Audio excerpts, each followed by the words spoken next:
क्या होगा अगर मैं तुम्हें बताऊं कि सबसे बड़ी सुपर पावर वो है जो तुम सीखते हो, ना कि वो जिसके साथ तुम पैदा होते हो। एजुकेशन सिर्फ किताबों या टेस्ट्स के बारे में नहीं है। ये नई दुनिया खोजने, बड़े सवाल पूछने और अपने सपनों में विश्वास करने के बारे में है। जरा सोचो, हर साइंटिस्ट, आर्टिस्ट और लीडर ने अपने एबीसी सीखने से शुरुआत की थी, ठीक तुम्हारी तरह। हर लेसन के साथ तुम अपने सपनों तक पहुंचने के लिए पुल बना रहे हो।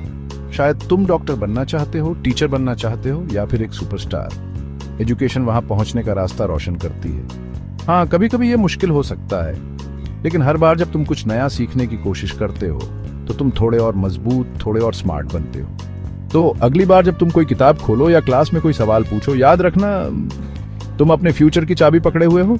यही है एजुकेशन का असली जादू। लकी चार्म्स के बारे में क्या है जो लोग नहीं जानते? वो सिर्फ सिक्के या 4 पत्ती वाले क्लोवर नहीं होते। कभी कभी आपका असली लकी चार्म आपकी रोज की दिनचर्या का हिस्सा होता है। सोचो, वो कौन सी एक चीज या आदत है जो हमेशा आपके दिन को बेहतर बनाती है। हो सकता है वो आपकी लाइकीदा पेन हो, कोई गाना जो आपको पसंद हो, या हर सुबह शीशे में एक बड़ी स्माइल। लकी चार्म्स हमेशा जादुई थिंगे नहीं होती। कभी कभी वो पॉजिटिव हैबिटें या छोटी छोटी थिंगे होती हैं जो आपको कॉन्फिडेंस और खुशी देती है। राज क्या है? ये वो फीलिंग है जब आप उन पर विश्वास करते हैं। आज अपना खुद का लकी चार्म चूज। इसे आपको याद दिलाने दो कि आपके पास कुछ खास है, अंदर और आउटसाइड। वो गुड वाइब्स फैलाओ और देखो आपका दिन कैसे बदलता है। आपकी किस्मत आपसे शुरू होती है। क्या आपको पता है कि ज्यादातर कपल्स को अपनी एनिवर्सरी याद रहती है, पर वो ये भूल जाते हैं कि उन्होंने केक कहां रखा था। एनिवर्सरी सिर्फ कैलेंडर पर एक डेट नहीं होती, ये आपकी स्टोरी को एक साथ सेलिब्रेट करने के बारे में है। हर शादी में उसकी अपनी अजीबोगरीब बातें होती हैं, जैसे इस बात पर बहस करना कि खर्राटे तेज कौन मारता है या पिज्जा का लास्ट स्लाइस कौन खाता है। लेकिन जैसे जैसे साल बीतते जाते हैं, ये सिली मोमेंट्स ही कीमती यादें बन जाते हैं। एक एनिवर्सरी आपको पॉज लेने और यह कहने का मौका देती है, हे, मेरे सबसे खराब हेयर डेज में भी मेरे साथ रहने के लिए थैंक्स।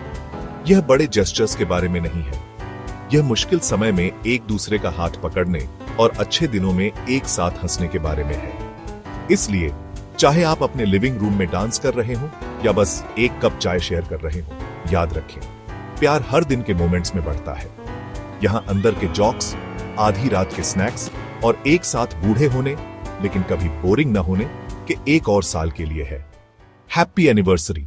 इंडिया के आगे बढ़ने की अनकही कहानी दिखाते हुए सपनों से हकीकत तक यह देश आगे बढ़ता जा रहा है। ऐसे इंडिया अपना फ्यूचर फिर से लिख रहा है। यह सब 1947 में शुरू हुआ। इंडिया एक इंडिपेंडेंट देश के तौर पर ऊपर उठा।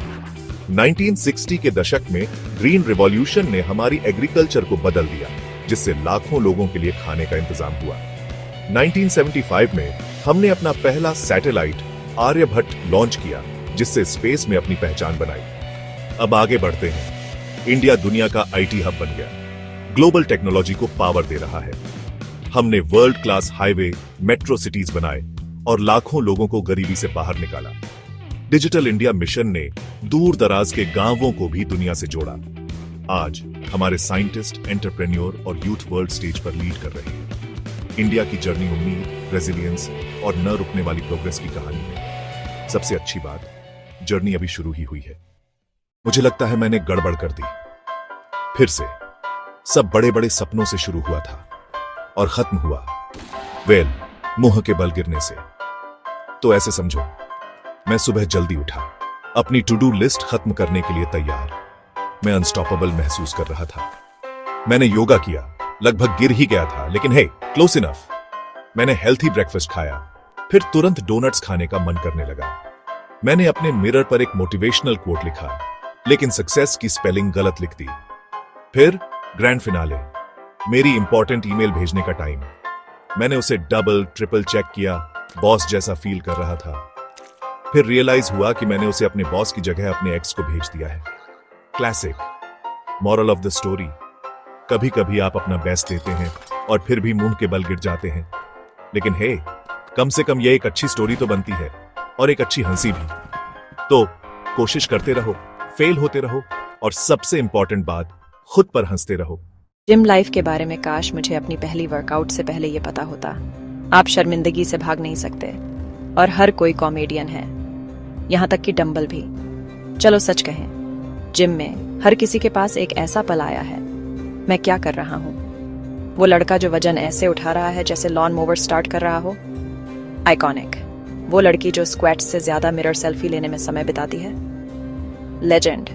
और उन ट्रेडमिल स्प्रिंटर्स की बात ही छोड़ो, जो लगभग ट्रिप होने पर कार्टून कैरेक्टर जैसे लगते हैं। फिर हैं हम, उस रहस्यमयी जिम मशीन को इस्तेमाल करना जानने का ढोंग करते हुए, जबकि चुपके से इंस्ट्रक्शन उल्टे पड़ रहे होते हैं। लेकिन हे, जब तक आप हिल रहे हैं, हंस रहे हैं और ग्रुप क्लासेस में बच रहे हैं, आप कमाल कर रहे हैं। याद रखें, जिम में असली वर्कआउट सिर्फ अजीब न दिखने की कोशिश करना है।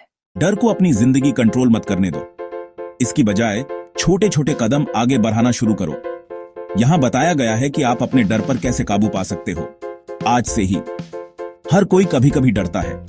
हां, यहां तक कि आप जिन सबसे आत्मविश्वासी लोगों को जानते हो, वे भी। तरकीब डर से छुटकारा पाना नहीं है, बल्कि एक एक छोटे कदम से उसका सामना करना है। सबसे पहले अपने डर का नाम जोर से बताओ।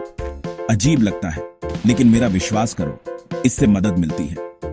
इसके बाद इसे छोटे छोटे हिस्सों में बांटो। उस डर को चुनौती देने के लिए आज आप एक छोटी सी चीज क्या कर सकते हो सकता है कि यह किसी मीटिंग में अपनी बात रखना हो, या बस किसी नए व्यक्ति को हाय कहना हो। हर छोटी जीत का जश्न मनाओ, चाहे वह कितनी भी छोटी क्यों ना हो। याद रखो, प्रोग्रेस निडर होने के बारे में नहीं है, यह बहादुर होने के बारे में है। भले ही आपकी आवाज कांपे, आप यह कर सकते हो। आप सबसे पहले किस डर का सामना करोगे, इसे कमेंट्स में बताओ। मैं आपको चीयर कर रहा हूं।